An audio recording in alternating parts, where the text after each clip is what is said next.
Good evening and welcome to prep on IAS। और हम पिछले कुछ लेक्चर्स में जो अराउंड द अर्थ कल्चर्स हैं किसी पर्टिकुलर क्लाइमेट में वो हम देख रहे थे। ऐसे में हमने पिछले लेक्चर्स में दो इम्पोर्टेंट क्लाइमेट के कल्चर देखे थे।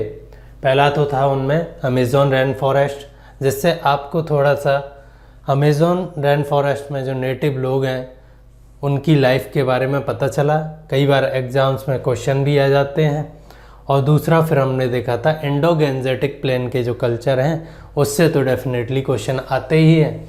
और इससे हमें ये भी पता चला कि वर्ल्ड में कितनी डाइवर्सिटी है in terms of climate and in terms of culture and life of the people living there. और फ्लोरा फ्लोरा की जो बायोडाइवर्सिटी एग्जिस्ट करती है, जो लैंड फॉर्म्स एग्जिस्ट करते हैं, उनकी कितनी डाइवर्सिटी है और वो सब अपने आप में यूनिक हैं, अपने आप में इम्पोर्टेंट हैं और वो पूरे इकोस्फीयर को एक होल एज ए होल चलाने में और बनाने में मदद करते हैं, अपना अपना पार्ट प्ले करते हैं। ऐसे ही एक इम्पोर्टेंट बायोम होता है, आप कह लीजिए क्लाइमेट होता है, जो कि एक एक्सट्रीम होता है। वो क्या है? Desert climate. हमने पढ़ा है पहले के लेक्चर्स में भी, और वैसे भी नहीं भी पढ़ा है तो ये बात सबको पता है कि जल ही जीवन है। अगर जल जीवन है तो डेजर्ट्स में जो जल की कमी होती है, वाटर की कमी होती है, वैसे में लोग कैसे सरवाइव करते हैं, डेजर्ट्स के क्या लैंड फॉर्म होते हैं, क्लाइमेट क्या होता है, कैसे टाइप के डेजर्ट होते हैं, कोल्ड या हॉट होते हैं। तो ऐसे ही एक डेजर्ट की लाइफ के बारे में आज हम बात करेंगे, जो दुनिया का सबसे बड़ा हॉट डेजर्ट है। दुनिया का सबसे बड़ा डेजर्ट कहाँ है? अंटार्कटिका में, कोल्ड डेजर्ट। लेकिन दुनिया का सबसे बड़ा हॉट डेजर्ट जहाँ ह्यूमन इनहेबिटेड है वो क्या है? हॉट डेजर्ट इन अफ्रीका, जिसका नाम क्या है? सहारा। तो आज हम सहारा जो हॉट डेजर्ट है उसकी बात करेंगे। और नेक्स्ट लेक्चर में, जो कि हमारा 7th क्लास की NCERT का लास्ट लेक्चर रहेगा, उसमें हम लोग किसकी बात करेंगे? जो इंडिया में जो डेजर्ट है लद्दाख में, वो हम नेक्स्ट लेक्चर में बात करेंगे। वो एक कोल्ड डेजर्ट है। आपको लद्दाख के बारे में भी पता चलेगा, कुछ इम्पोर्टेंट माउंटेन पासेस के बारे में भी उससे पता चलेगा, और आपकी जो एज ए होल इंडिया के बारे में, इंडिया का जो डाइवर्स कल्चर है उसके बारे में लैंग्वेज बढ़ेगी। तो अब ये स्टार्ट करते हैं हमारा। तो पहले ये जान लेते हैं डेजर्ट क्या होता है। यहाँ डेफिनेशन दे रखी है, it is an arid reason. Arid ऐसा रीजन जिसमें क्या है? एरिड की आज मैं आपको डेफिनेशन समझा देता हूँ। एरिड मतलब समझ लीजिए जहाँ जो लैंड फॉर्म्स हैं उन्हें जो शेप करने में मेन काम किसका है? एक्सोजेनिक फोर्सेज में, जो एक्सटर्नल फोर्सेज हैं, वहाँ वाटर मेन नहीं है, बल्कि वहाँ मेन क्या है? एयर है। किस वजह से? वाटर की कमी की वजह से।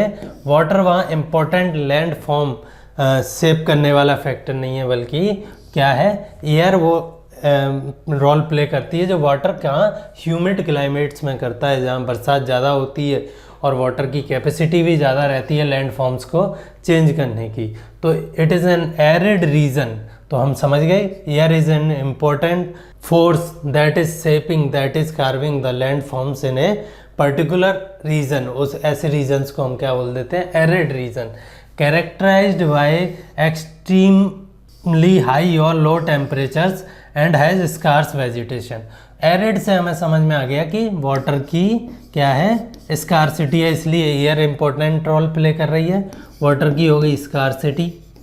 तो पहला तो फैक्टर हो गया डेजर्ट्स में कि वाटर की स्कार्सिटी रहेगी। अब रही बात टेम्परेचर की, अगर वो ट्रॉपिकल या टेम्परेट रीजन में है तो ऑब्वियसली वाटर कम है, एवापोरेशन कम होगा, बाकी चीज़ें कम होंगी, तो वहाँ टेम्परेचर क्या है? हाई होंगे, एक्सट्रीम होंगे, एक्सट्रीम हाई। एक तो ये हो गया। और अगर वहाँ सर्दियाँ पड़ती हैं, अगर वो टेम्परेट के बियॉन्ड है, सब पोलर रीजन में या आर्कटिक अंटार्कटिक रीजन में है, तो वहाँ पे जो टेम्परेचर है वो एक्सट्रीम लो रहेंगे, क्योंकि वाटर जो हीट एंड जो कोल्डनेस है उसको ट्रांसफर करने में जो रोल प्ले करता है वो वहाँ नहीं हो पाता है। तो जो टेम्परेचर वहाँ डायरेक्टली किससे इम्पैक्ट होते हैं, जो भी सन रेज वहाँ पड़ रही हैं। तो बेसिकली अगर वो टेम्परेट और ट्रॉपिकल रीजन में है तो हाई टेम्परेचर वाला डेजर्ट हो जाएगा, हॉट डेजर्ट हो जाएगा।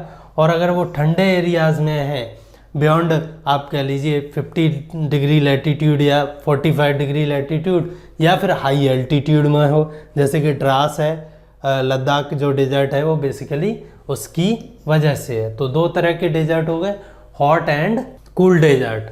कूल डेजर्ट में सबसे बड़ा डेजर्ट कौन सा है? अंटार्कटिका। अंटार्कटिका, ठीक है। और हॉट डेजर्ट, ये तो ओवरऑल डेजर्ट्स में सबसे बड़ा डेजर्ट हो गया। कैसा? कोल्ड डेजर्ट है एक। और अगर हम हॉट डेजर्ट की या ह्यूमन इनहैबिटेड डेजर्ट की बात करें तो सबसे बड़ा कौन है उसमें? सहारा। आपको ये समझ में आ गया डेजर्ट का? डेजर्ट का एक और चीज़ लिख लीजिए, डेजर्ट्स में क्या होता है, डेजर्ट्स हम कैसे क्लासिफाई करते हैं ज्योग्राफी में, जहाँ पे जो रेनफॉल है वो कितने से कम हो, लेस देन कितना हो रेनफॉल, 25 सेंटीमीटर पर ईयर। ये किसकी डेफिनेशन है? ज्योग्राफी में जो डेजर्ट अगर हम क्लासिफाई करते हैं, एरिड रीजन क्लासिफाई करते हैं, तो वो ऐसे करते हैं। ये आपके एग्ज़ाम्स में काम आएगा अगर आप मेंस वगैरह लिख रहे हैं तो। इससे पहले आगे बढ़ें तो मैं पिछले लेक्चर्स में जब आपको इंडो गैंजेटिक या गंगा ब्रह्मपुत्र वैली पढ़ा रहा था तो मैं एक इम्पोर्टेंट चीज़ मिस कर दी थी, वो थी उसमें ब्लॉग भी दे रखा था, गैंजेटिक डॉल्फिन। ये दो तरह की होती हैं, एक तो ये जिनके जो ऑप्टिकल सेंसेस होते हैं, आँखें वगैरह जो भी उनके यहाँ होती हैं, और एक ब्लाइंड होती हैं। जो ब्लाइंड होती हैं पर्टिकुलरली जो गैंजेटिक डॉल्फिन ब्लाइंड होती हैं, वो किस पे काम करती हैं फिर? सोनार पे। मतलब कि साउंड वेव भेजेंगी वाटर के थ्रू और उसके थ्रू वो जो एरिया है उसे मैप करके आगे बढ़ेंगी या जो भी खाना वाना अपना पकड़ती हैं। तो ये एक इम्पॉर्टेंट इन्फॉर्मेशन पिछले लेक्चर में मैंने मिस कर दी थी, वो बता दी आपको। अब हम आ जाते हैं अफ्रीका पे और सहारा डेजर्ट पे, ठीक है। तो थोड़ा सा इसका मैप देख लेते हैं। ये देखिए, ये जो येलो येलो दिख रहा है ये क्या है? सहारा डेजर्ट, दुनिया का सबसे बड़ा हॉट डेजर्ट, ना कि दुनिया का सबसे बड़ा डेजर्ट। ये बात याद रखना है आपको। इसका एरिया करीब कितना है? इंडिया से 8.54 मिलियन स्क्वायर किलोमीटर एरिया है इसका, जो कि इंडिया से कितना बड़ा है? करीब आप कह लीजिए 2.5 से 3 गुना। तो इंडिया के टोटल एरिया से भी 3 गुना बड़ा तो एक डेजर्ट एग्जिस्ट करता है वर्ल्ड में। और वो कौन कौन सी कंट्रीज़ में मेनली स्प्रेड है? अल्जीरिया, लीबिया, इजिप्ट, सूडान का north part, Chad, Niger, Mali, Mauritania and western Sahara. ये कुछ कंट्रीज़ हैं जिनमें ये स्प्रेड है। किस वजह से ये डेजर्ट बनता है? अगर क्लाइमेट की हम बात करें, जो क्लाइमेट ज्योग्राफी है, तो आप बोलेंगे कि ये डेजर्ट इतना बड़ा बनता क्यों है? तो वो इसकी वजह ये है कि यहाँ पे जो इसके लैटिट्यूड 0 डिग्री ये हो गया, अफ्रीका के बीच से निकल रहा है। ये आप मान लीजिए सब ट्रॉपिकल रीजन हो गया 23.5। जब मैं आपको ग्लोबल विंड सर्कुलेशन पढ़ा रहा था तो मैंने बताया था यहाँ पे लो प्रेशर बनता है अर्थ पे, इस बेल्ट में, और वो हवाएं उठ के कहाँ जाती हैं? यहाँ पे हाई प्रेशर बनाती हैं। जब हवा ऊपर जाती है तब तो वो ठंडी होती है और बरसात करती है, इसलिए इक्वेटोरियल रीजन में बरसात होती है। लेकिन जब हवा नीचे आती है तो वो गर्म होती है। एक टर्म होता है एडियाबैटिक कंप्रेशन, बाद में एक्सप्लेन करूंगा जब मैं आपको रेनफॉल समझाऊंगा। आप ये समझ लीजिए हवा नीचे आ रही है तो जो प्रेशर बढ़ रहा है एटमॉस्फेयर का, उसकी वजह से वो कंप्रेस हो रही है, और कंप्रेस होके क्या हो रही है? गर्म। आपने कभी साइकिल के ट्यूब से हवा भरी हो साइकिल में या किसी भी व्हीकल में, तो जैसे आप उसमें पुश करेंगे, हवा तो जा रही है टायर में, उसके साथ ये कंप्रेशर क्या है? गर्म हो जाता है। वो एनर्जी कहाँ से आती है? आप जो फोर्स सप्लाई कर रहे हैं वहाँ से। सिमिलरली ये हवा गर्म होती है और यहाँ का जो बचा कुचा मॉइस्चर है उसको भी एब्जॉर्ब कर लेती है। ये क्यों होता है? मैंने बताया था कि जैसे जैसे अपन एयर को कूल डाउन करेंगे, उसकी मॉइस्चर होल्ड करने की कैपेसिटी कम हो जाएगी, तो बरसात हो जाएगी। लेकिन जैसे जैसे एयर को हम टेम्परेचर अप करेंगे वैसे वैसे उसके मॉइस्चर होल्ड करने की कैपेसिटी बढ़ जाएगी। तो ऑलरेडी ये एयर के पास कोई मॉइस्चर नहीं था, ये हॉट हो रही है और यहाँ पे जो भी मॉइस्चर था उसको और होल्ड कर ले रही है। बेसिकली यहाँ जो मॉइस्चर था उसे भी वो सुखा देगी। एक तो ये प्रॉब्लम हो गई कि यहाँ हाई प्रेशर बेल्ट बन जाता है, जिसे हम क्या बोल देते हैं, सब ट्रॉपिकल हाई प्रेशर बेल्ट। ये हो गया। देन आप कह रहे होंगे कि जब यहाँ गर्मी पड़ती होगी, ये तो सर्दियों में बेसिकली ट्रू रहता है, जब यहाँ गर्मी पड़ती होगी सहारा में, तब क्या यहाँ लो प्रेशर नहीं बनता है? बिल्कुल बनता है। इंडिया में बनता है, तिब्बत में बनता है, तो सहारा में भी बनेगा। तब फिर आप कैसे एक्सप्लेन करोगे कि यहाँ हवा आके बारिश नहीं हो रही है? तो सारी प्रॉब्लम ये है, लो प्रेशर यहाँ बनता है गर्मियों में, ठीक है। ये हवाएं जो कि किस सदर्न कंटिनेंट से आ रही हैं, वो पहले ऐसे आएंगी और फिर नॉर्दर्न में आके ऐसे मुड़ जाएंगी कोरियोलिस की वजह से। तो ये जो पोर्शन है इसमें इन हवाओं से, जैसे इंडिया में मानसून की पहले ट्रेड विंड ऐसे चलती हैं, आप सबको पता है, ट्रेड विंड जो साउथ वेस्ट ट्रेड विंड है वो ऐसे चलती हैं, लेकिन यहाँ लो प्रेशर बनने की वजह से हवा क्या है, जब नॉर्थ में आती हैं ऐसे मुड़ते आती हैं और जब तक यहाँ पहुँचती हैं अफ्रीका तक, तब तक क्या हो जाता है, उनका मॉइस्चर ख़त्म हो जाता है। तो ये हवाएं बरसात नहीं कर पाई। अब इधर से देखते हैं, इधर से हवाएं आएंगी, बिल्कुल आएंगी। और वो कैसी आएंगी, इधर क्या है, कंटिनेंट है, तो उनमें भी मॉइस्चर नहीं रहेगा। ये हो गया। क्यों अफ्रीका को मॉइस्चर नहीं मिलता है? आप कह लीजिए चारों तरफ से हवाएं आ सकती हैं, वो आती हैं, लेकिन प्रॉब्लम कुछ और ही है। अब आप कह सकते हैं अटलांटिक ओशन से भी हवाएं आ सकती हैं, इस तरफ चल सकती हैं ऐसे, ठीक है, ऐसे चल सकती हैं। लेकिन प्रॉब्लम क्या है, यहाँ पे हवा नहीं चलती है, क्योंकि ये क्या है, एक लो प्रेशर बेल्ट, यहाँ खुद ही लो प्रेशर बेल्ट है, तो वो हवाएं इधर क्यों मुड़ेंगी? वो तो हवाएं ऐसे ही जाना चाहेंगी ना। फिर ये प्रॉब्लम है। पहली बात तो हवाएं लेफ्ट हैंड पर मुड़ती नहीं है नॉर्दर्न हेमिस्फीयर में, वो किस पे मुड़ेंगी, राइट हैंड पर। यहाँ से चल के आ रही हैं, यहाँ से जो चल के जाएंगी हवाएं, वो किधर मुड़ जाएंगी, इस तरफ। जो ओशियन में लो प्रेशर है, अटलांटिक ओशियन में, वहाँ बरसात हो जाएगी। वंस अगेन सहारा का नंबर नहीं आ पाता है। कुछ साइंटिस्ट बोलते हैं, आगे पढ़ेंगे, जैसे कि यहाँ लिखा है कि सहारा पहले कभी, आप कह लीजिए 8-10 हज़ार साल पहले, 20 हज़ार साल पहले, एक लस ग्रीन फॉरेस्ट था जिसमें डेजर्ट का पार्ट बहुत कम था, या फिर बरसात एडिक्वेट होती थी अगर लस ग्रीन फॉरेस्ट भी नहीं था। तो अब क्या हो गया है कि ये बरसात नहीं होती है। फॉर एग्जांपल वहाँ कई केव्स मिली हैं जिनमें किसकी पेंटिंग्स हैं, एलिफेंट, लायन, जिराफ, ऑस्ट्रिच, सीप, गोट वर कॉमन एनिमल, जिनमें ये दर्शाया जाता है। मान लीजिए यहाँ एक पेंटिंग मिली है, तो वो बोल रही है कि हम लोग इन लोगों, वो पेंटिंग बता रही है कि जो यहाँ के इनहेबिटेंट हैं वो किसको हंट करते हैं, इन सारे एनिमल को हंट करते हैं। तो अब आप इसे कैसे एक्सप्लेन करोगे? तो इसे एक्सप्लेन करते हैं क्लाइमेट चेंज से। शायद अर्थ का जो ओवरऑल क्लाइमेट है वो चेंज हुआ है कब के बाद, 12,000 years ago last ice age थी अर्थ पे। कब थी? 12,000 साल पहले अर्थ पे लास्ट आइस एज थी, और उसके बाद आइस रिसीड करने लग गई, पोलर एरियाज तक ही रह गई, और पूरे वर्ल्ड में जहाँ पहले बरसात होती थी वहाँ बरसात नहीं हो रही है, जहाँ नहीं होती थी वहाँ होने लगी है। तो ये सारी प्रॉब्लम क्लाइमेट चेंज की वजह से होने लगी हैं। ऐसी स्टडीज़ जिनमें हम पुराने क्लाइमेट को पढ़ते हैं उन्हें क्या बोल देते हैं, या समझने की कोशिश करते हैं, उन्हें क्या बोल देते हैं, paleo climatology. Paleo climatology, paleo मतलब पुराना और क्लाइमेटोलॉजी मतलब स्टडी ऑफ क्लाइमेट। ये हो गया। पैलियो क्लाइमेटोलॉजी के सबसे पहले एविडेंस, अगर हम थोड़ा सा और डीप में जाएं, तो प्लेट टेक्टोनिक्स वगैरह से रिलेटेड, कि जब अफ्रीका, ये तो 10-12 हज़ार साल पहले की बात हो गई, तब तो अफ्रीका अपनी उसी जगह पे है जहाँ आज है, लगभग थोड़ा बहुत चेंज। लेकिन और डीप में जाएं, जो प्लेट टेक्टोनिक्स की हमने बात की थी, जिसमें हमें पता है कि कंटिनेंट्स की प्लेट क्या है, मूव कर रही हैं। अफ्रीका पहले किससे जुड़ा था, अंटार्कटिका से, और घसीटते घसीटते अब यूरोप से, यूरेशियन प्लेट से टकरा गया है।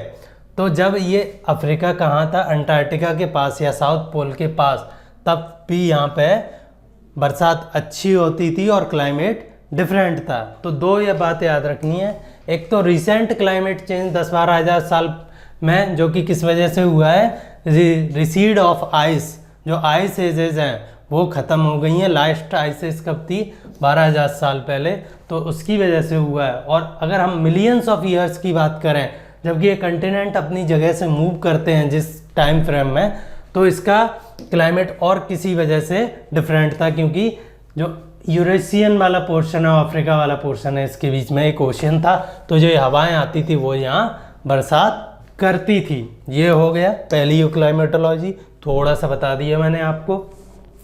अगर हम हॉटनेस की बात करें इसमें, तो Al Aziziya in the Sahara desert एक जगह है, कहाँ पे? लीबिया में, recorded the highest temperature of 57.7 degree Celsius in 1922। ये 1922 का रिकॉर्ड दे रखा है। अगर इसमें कोई इम्प्रूवमेंट हुआ है तो प्लीज़ चेक कीजिए, थोड़ा फैक्चुअल है, ठीक है।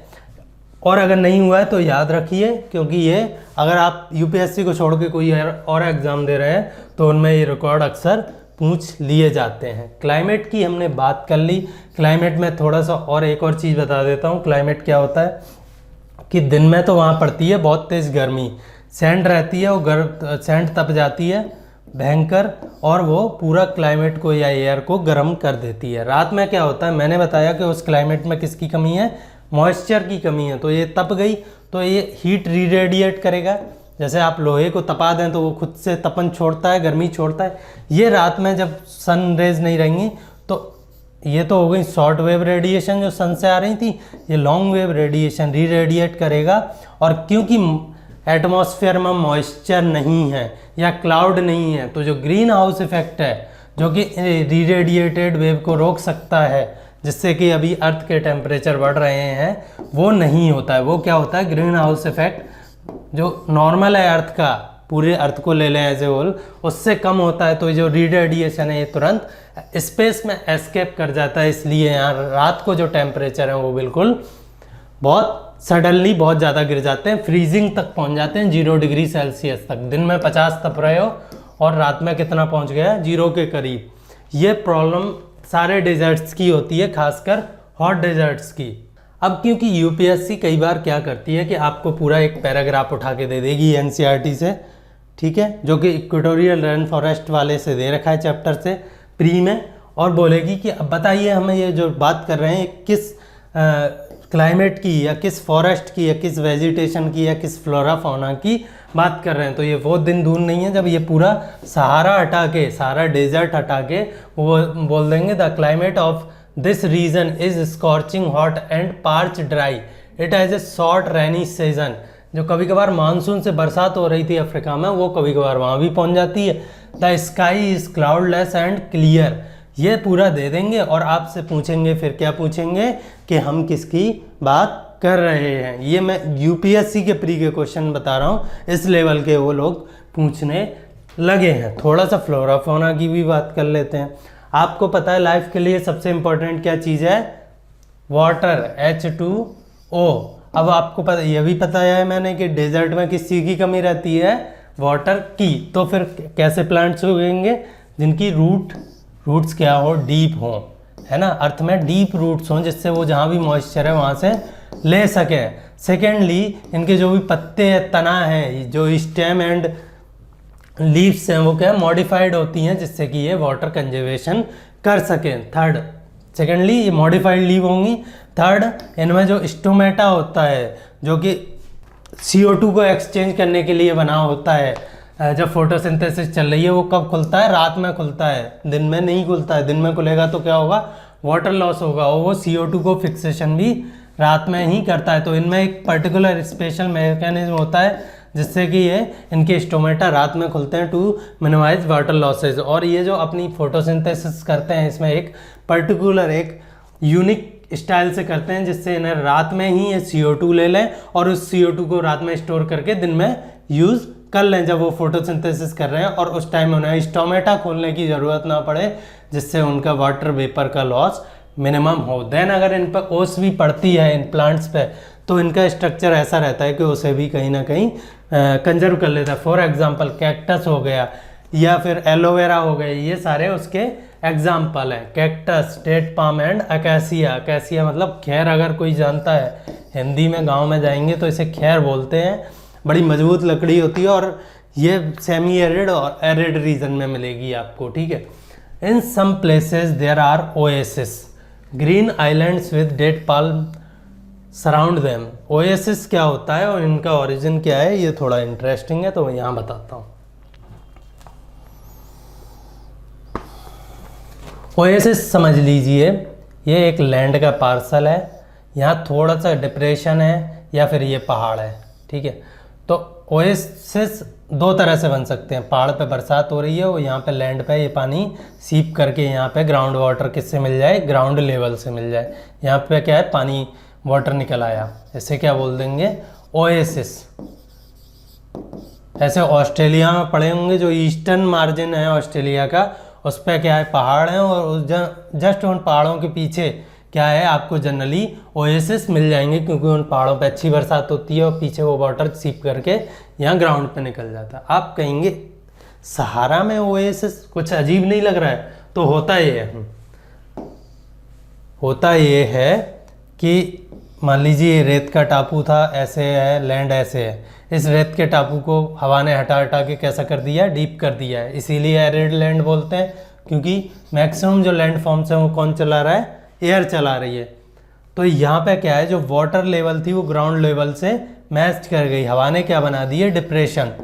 विंड ने इरोड कर करके एक प्लेस को कैसा, डिप्रेशन बना दिया। आप कहेंगे जहाँ बरसात नहीं हुई है हज़ारों सालों से, वहाँ पानी कहाँ से आ गया है? पानी यहाँ से आ गया है, हज़ारों सालों पहले तो बरसात होती थी भाई, है ना, और वो पानी ग्राउंड वाटर में इकट्ठा हो गया था, क्योंकि 1980s से पहले या अभी भी वहाँ पे जो सेटलमेंट थे, हैबिटेशन थे अफ्रीका के आर्ट में, वो बहुत कम थे। तो जो ग्राउंड वाटर है या जो भी रिसोर्सेज हैं उनका एक्सप्लॉयटेशन अभी तक नहीं हुआ है। तो ये बेसिकली कौन सा वाटर है, फॉसिल वाटर, जो कि पहले हज़ारों साल पहले यहाँ पे बरसात होती थी, उससे ये ग्राउंड में भर गया है, और अब उसको एक्सट्रीम एक्सप्लॉयटेशन हो रहा है। इतना एक्सप्लॉयटेशन कि कुछ ही दिन में वो वाटर ख़त्म हो जाएगा और फिर वहाँ फिर से प्रॉब्लम होने लगेगी। ये हो गया, क्या हो गया कि वाटर का सोर्सेज बिल्कुल अफ्रीका के जो डेजर्ट है उसमें क्या है, फॉसिल वाटर, प्लीज़ ये वर्ड याद रखिए, फॉसिल वाटर हो गया। एंड सेकेंड थिंग, इसका एक्सप्लॉयटेशन अंधाधुंध बिल्कुल बिना सोचे समझे किया जा रहा है, तो ये तुरंत ही ख़त्म होने वाले रिसोर्सेज में से है। और आगे बढ़ते हैं हम, camels, hyenas, jackal, foxes, scorpions, many varieties of snakes and lizards are the prominent animal species living there. मैंने एक बार पहले भी बात की है आपसे डेजर्ट के जो एनिमल्स हैं उनकी, कि वो कहाँ रहते हैं, बेसिकली दिन में सैंड के नीचे, और रात में वो बाहर आ जाते हैं, सैंड या जो भी उन्हें शेल्टर मिल रहा है पत्थर वगैरह का, वहाँ रहते हैं। तो ये बात हो गई एनिमल्स की, फ्लोरा एंड फौना की। एक इंटरेस्टिंग फैक्ट है, scientist have actually found skeletons of fish in this desert. आप सोच रहे होंगे चलो मगरमच्छ मिल गया, नदी होंगी, पेड़ मिल गए, पहले बारिश होती होगी, अब ये मछलियाँ, ये सब क्या है? तो ये है, बताता हूँ आपको। ये है, जब मैंने बात की थी अभी प्लेट टेक्टोनिक्स की, और ये बात की थी कि अफ्रीका पहले किससे लगा हुआ कंटिनेंट था, अंटार्कटिका से। तो अंटार्कटिका से जब लगा था अफ्रीका, तो यहाँ पे अफ्रीका और एशिया के बीच में कोई एक ओशियन था, ओशियन सी कह लीजिए। जब अफ्रीका ऐसे चलता गया और ये जो ओशियन के सेडिमेंट हैं इकट्ठे होके कहाँ, इधर आल्प्स में बन गए, इधर जो एटलस माउंटेन्स हैं उनमें बन गए, और अभी थोड़ा सा मेडिटेरेनियन सी रह गया इनके बीच में। तो बेसिकली जो अभी हमें जो सेडिमेंट मिलते हैं, जो हमें एविडेंसेस मिलते हैं फॉसिल के, फिशेज वगैरह के, वो यही फोल्डेड सेडिमेंट्स हैं जो कि पहले ओशियंस में लिविंग ऑर्गेनिज्म थे, जैसे कि फिश हो गया, ये हो गया। ये कहाँ के एविडेंसेस हैं, जो इनके बीच में पहले ओशियन या सी था, उसी का जो सेडिमेंट्स हैं वो फोल्ड हो गए। तो ये मछलियाँ में आज भी मिलती हैं। ये देखिए ओएसिस की एक पिक्चर दे रखी है, यहाँ पे वाटर जो है वो लेवल जो ग्राउंड लेवल से मिल रहा है, तो यहाँ पे आपको सहारा में कई कई जगह ऐसे सीनरी दिख जाएंगी जिनमें कि एक जगह पूरी जगह रेत या फिर बैरन लैंड है ना, कंकड़ पत्थर हैं, ग्रेवल हैं, और एक जगह ऐसा बिल्कुल ग्रीनरी है। आप कहेंगे ये तो चमत्कार हो गया, बिल्कुल चमत्कार नहीं हुआ है। यहाँ आसपास क्या है, ओएसिस है। पीपल की बात कर लें तो बेसिकली जो मॉडर्न लाइफ स्टाइल है या स्टेट्स कहाँ डेवलप होते हैं, states in the sense kingdom वगैरह, या पूरी इकोनॉमी के साथ पूरे लाव लश्कर के साथ कहाँ डेवलप होते हैं, जहाँ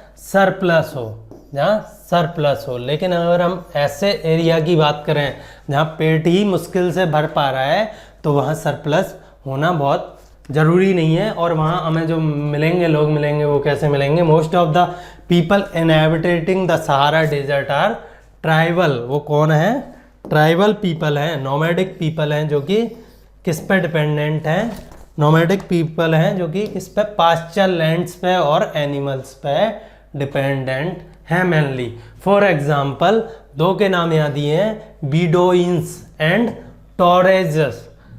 These groups are nomadic tribes rearing livestock such as goat, sheep, camels and horses.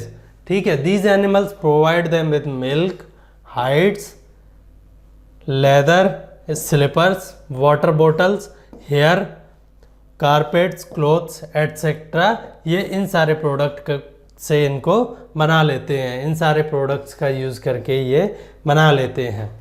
They wear heavy ropes, ये कुछ कपड़े के बहुत हैवी कपड़ा सा पहनते हैं जो कि पूरी बॉडी को ढक ले, जिसे हम बुर्का भी बोल देते हैं। वो क्योंकि जो वहाँ पे हॉट विंड्स हैं और उस हॉट विंड में क्या है, सैंड है, उससे बचने के लिए।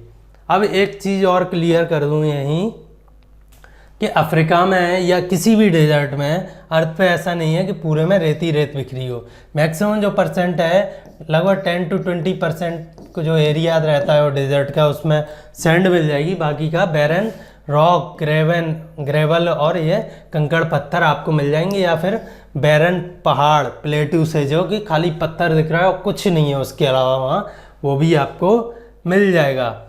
द ओएसिस इन द सहारा, कुछ तो सहारा में ओएसिस हो सकते हैं, किसकी वजह से है, फॉसिल वाटर की वजह से।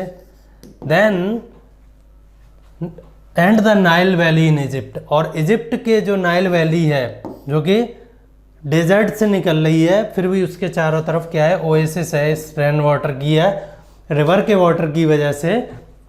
तो वहाँ मेनली वाटर किसका है, ये जो रिवर का वाटर सीप कर जाता है वो मिलता है सपोर्ट्स। और ये क्या सपोर्ट्स करता है, क्या सपोर्ट करता है, जहाँ भी ओएसिस है या रिवर वैली है वो क्या सपोर्ट करता है, population of one of the ancient civilization in the world, Egyptian civilization क्या नाइल रिवर के किनारे पे ही फ्लोरिश किया था। इसकी बात पहले भी हो चुकी है। Since water is available in these areas people grow date palms. अगर आपने पाम्स खाए हैं तो आप सबको पता होगा, डेट खाए हैं तो आप सबको पता होगा वो बेस्ट कहाँ के आते हैं, अरेबिया या इजिप्ट वगैरह के इंपोर्ट होते हैं इंडिया में।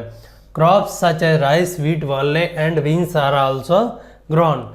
तो इसके अलावा ये भी ग्रो किए जाते हैं। इजिप्शियन कॉटन एक कैसी है, आप कह लीजिए सेमी एरिड रीजन की क्रॉप है जो कि बहुत कम वाटर में हो जाती है। फॉर एग्जांपल हमारे पहले कहाँ होती थी, पंजाब, जो पेनिनसुलर इंडिया है जहाँ पानी की कमी है, गुजरात, राजस्थान, इनमें कॉटन होता था पहले।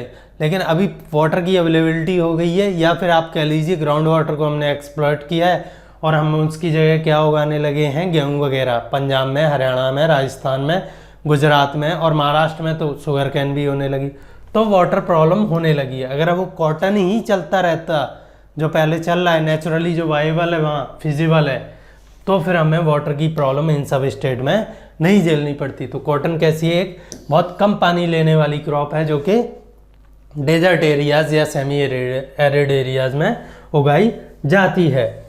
ये वही दिया है, डिप्रेशंस बन जाते हैं विंड की वजह से, जिसमें वाटर जो लेवल है वो ग्राउंड लेवल से मैच कर जाता है, वहाँ ओएसिस कहलाते हैं। और इसमें एक चीज़ जो उन्होंने मिस की है वो क्या है कि ओएसिस में जो वाटर है वो कहाँ का है, जो फॉसिल वाटर है जो हज़ारों सालों पहले इकट्ठा हो रखा है ग्राउंड में, वो वाटर है और वो फास्टली डिप्लीट हो रहा है।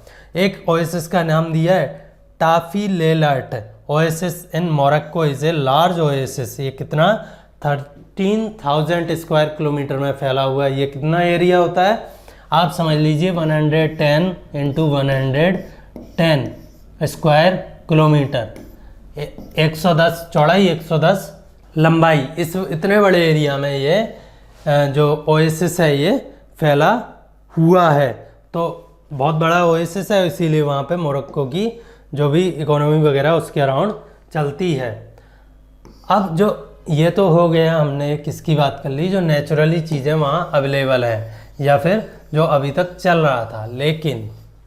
लेकिन अभी क्या चेंज हुआ है, जो नॉर्दर्न अफ्रीका वाला पार्ट है उसमें क्या हुआ है, क्या मिला है, ऑयल मिला है। फॉर एग्जांपल अल्जीरिया में बहुत बड़े ऑयल रिजर्व मिले हैं। Libya and Egypt is constantly transforming the Sahara desert. इस ऑयल की वजह से वहाँ क्या होने लगा है, सहारा डेजर्ट का कांस्टेंट ट्रांसफॉर्मेशन होने लगा है इन टर्म्स ऑफ, जैसे अरेबियन पेनिनसुला का हुआ है वैसे ही सहारा डेजर्ट का। अब सऊदी अरेबिया देख लीजिए, पानी नहीं है, खेती नहीं है, लेकिन मज़े कर रहा है। किस लिए?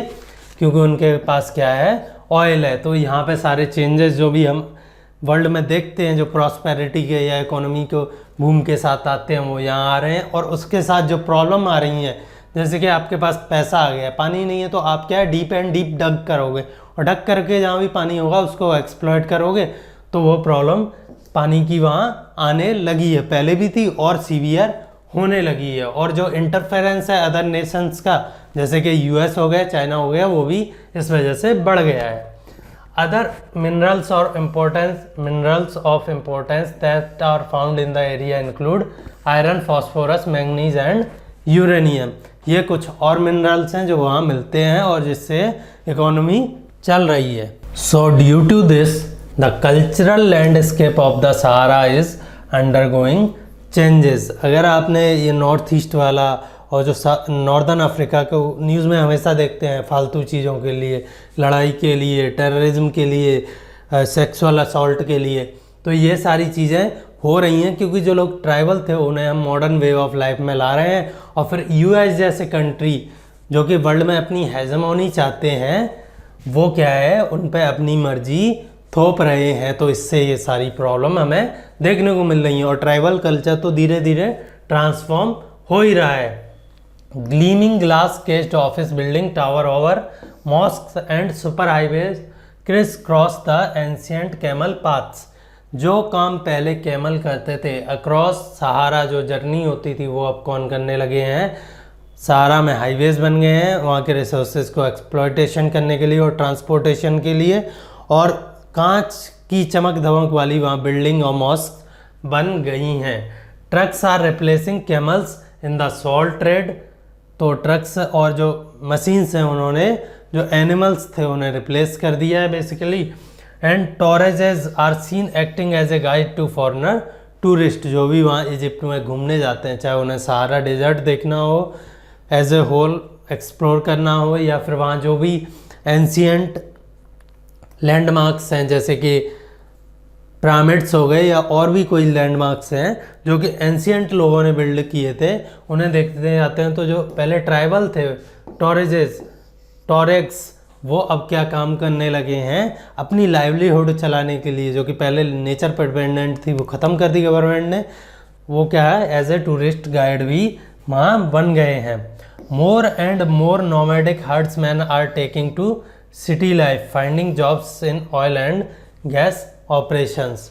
और जो पहले जो नोमैड्स थे, जो पास्चर्स थे, पेस्टोरल पीपल थे, जो कि अपनी इकोनॉमी या लाइफ किस पे डिपेंडेंट थी, एनिमल्स और उनके जो भी पास्चर लैंड्स हैं उन पर डिपेंडेंट थी, वो अब चेंज कर रहे हैं। वो कहाँ आ रहे हैं, जो इकोनॉमी अब ऑयल या अदर मिनरल से या मॉडर्न सर्विस इंडस्ट्री से चल रही है उसकी तरफ आ रहे हैं। And they are no more becoming a, और वो अब क्या है ट्राइबल्स कल्चर में नहीं रहे हैं, वो ट्रांसफॉर्म होते जा रहे हैं। ऐसी ही कुछ कहानी हमारे लद्दाख की है, जो कि अभी एक रिसेंटली यूनियन टेरिटरी घोषित कर दिया गया था, और इससे हर साल कोई ना कोई क्वेश्चन लगभग सारे एग्जाम्स में आ जाता है। तो इसको हम अगले लेक्चर्स में देखेंगे कि कोल्ड डेजर्ट क्या होते हैं और लद्दाख का कल्चर कैसा है। So thank you.